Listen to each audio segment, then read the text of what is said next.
All right, Joy. Tell us about the typhoon that you experienced.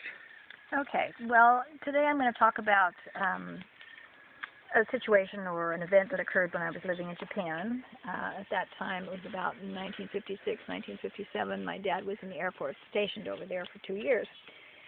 Anyway, one summer I signed up to go to Girl Scout camp, and me and a bunch of other people got on the bus and were hauled up to the Girl Scout camp, which was at the base of Mount Fuji.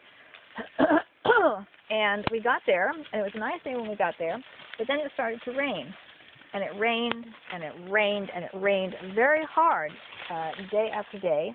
And after a few days, we got word that there was a typhoon on the way. And so I guess the leaders of the camp consulted and tried to decide, well, whether the typhoon would miss us or whether they should evacuate or what. So in the meantime, we stayed there. We had been there about 5 days by this point in time.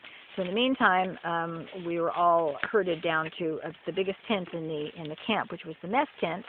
And while we were there, the camp stove blew up.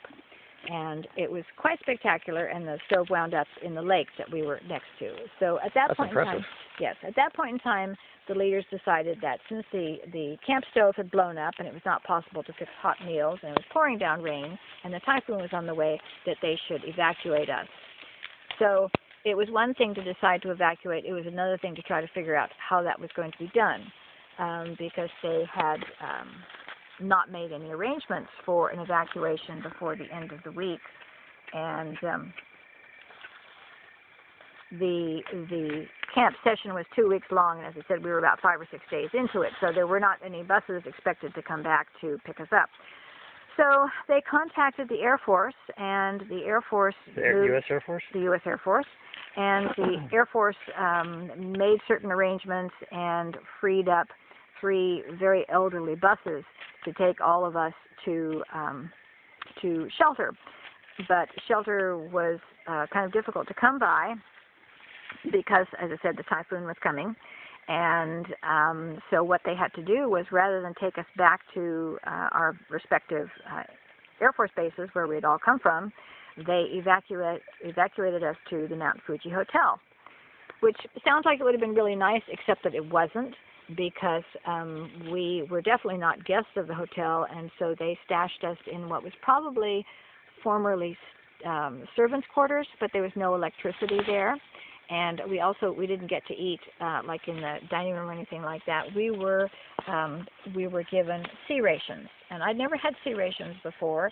And after having several days of sea rations, I never want to have sea rations again. They were really dry and unpalatable and really unpleasant. And what was bad is that we would be able to go out of our little servants' quarters, and we would walk right past the dining room at the Mount Fuji Hotel, and we could look in the windows and we could see all these people enjoying delicious food, and then we would be taken back to our little servants' quarters and we would get our sea rations. So anyway, finally they were able to make arrangements to get buses to come and pick us up and take us back to the various places that we were from. Meanwhile, all this is going on. The rain is pouring down and the wind is blowing and the typhoon hits. And so we had to stay at the hotel until the typhoon passed, which it finally did. And then we were all on buses again, and we got taken back to our respective bases. And I just remember that I was living at Yokota Air Base at the time, because that's where my dad was stationed. And I just remember that I guess they called the parents or made an announcement to the parents. But I remember we got in about 1 or 2 in the morning.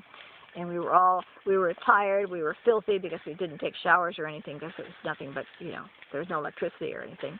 And so I just remember it was not a real pleasant experience. And that's almost the last time I went camping, because I kind of got burned out on camping at that point in time. So that's the typhoon that I went through in Japan. I don't know what the difference is between a typhoon and a hurricane, but in Japan you had typhoons, and in this country I guess you have hurricanes. How did your parents react when you got home? I don't remember. Was Barbara there? Yeah, she would have been there.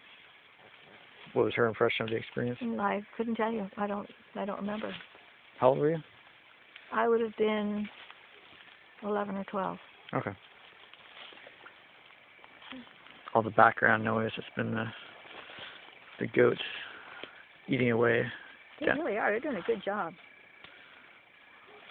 down here in the river bottoms.